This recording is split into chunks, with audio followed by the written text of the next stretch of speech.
Oh, one of my favorites, Coach DePalma. I've never talked to you. You in shop? I've never talked to his coaches. Yeah. What's it like? Tell me what the life's like. I love it. Yeah, we have being in the position we're in, coaching and getting to wrestle every day and help invest in guys. It's I don't think there's too many jobs out there that offer something like that. Okay, so this is an odd situation for you. You transferred out of Edinboro. Yeah. Now you find yourself back there as the assistant coach to Matt Hill. Matt Hill, who coached you at Kent State, where you're an All-American. Now you're back there. Is it weird being back there? It's not weird because it always felt like I was still part of Edinboro a little bit. Like I was always tight with the guys. I always had a good relationship with Flynn. Even the people in town, I just knew everybody around there and kind of got welcomed back, it felt like. Going back there, it's such a small community. They support wrestling like ravenous dogs. I love it. It's changed a little bit though, right? When Flynn left, some of the funding and some of the stuff it changed. It just changed. Bruce is not the AD anymore. Yeah. So things have changed, a little bit at Edinboro, and it's some more challenges. Matt Hill's kind of meeting them head on. I really like that. But bringing you in, what's it like at Edinboro right now? What's the environment like for you guys, and how positive are you guys? You know what? We're pretty positive, but what's even more shocking is how positive the guys are. When we came in, I think things being a little bit new and what was happening with the university. All the guys transferred out. Yeah, the guys Four best guys transferred out. Yeah, 5 guys. Five guys. Five right? guys. Yeah, all qualifiers, 1 All-American. So we cleared house.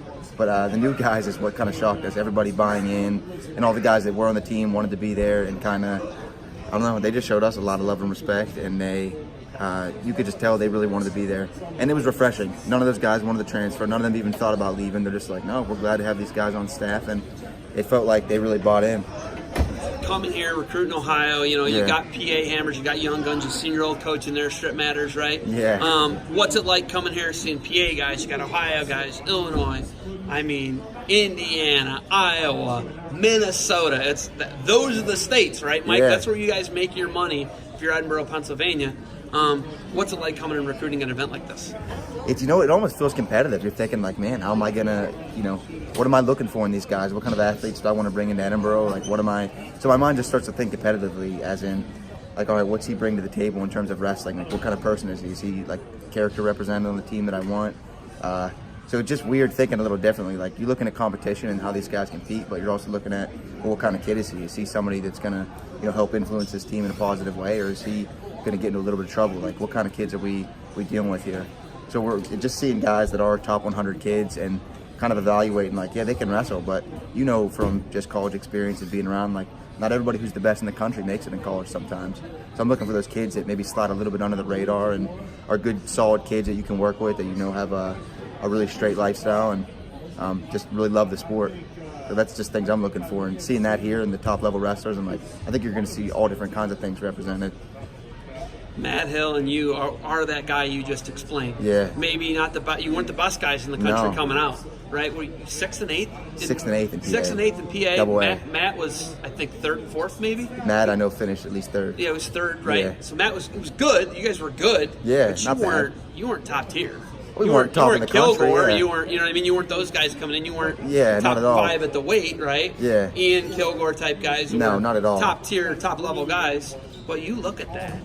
When you guys can find those guys, those are Edinboro guys. That's how you make your money. Yeah. How do you kind of weed through it? How do you find it? You're new at this, Mike. It's a learning process. Yeah, I made a lot of beginner mistakes, just not pulling transcripts and stuff like that, talking to kids. So I guess just kind of having everything organized, like calling their coaches, seeing what kind of kids they are, what their lifestyle's like outside of wrestling, what their goals are. Kids that actually, want to be really good wrestlers, that have a passion for it. Not just like, yeah, I want to do it in college, but kids that are like, I love that sport. Like, that's what I do. Like, kids that have a little bit of it wrapped up inside of them. Who's always got your back, Mike? How did you find out this was the times and everything today? Who had your back today, Mike? Zebulon Miller. Okay, I just want to make sure. Old landlord. Okay. Oh, the old landlord. My Let's old speak landlord. of that. Best roommate you ever had? Best roommate I ever had, Zeb Okay. Miller. Okay. Yeah. That's good.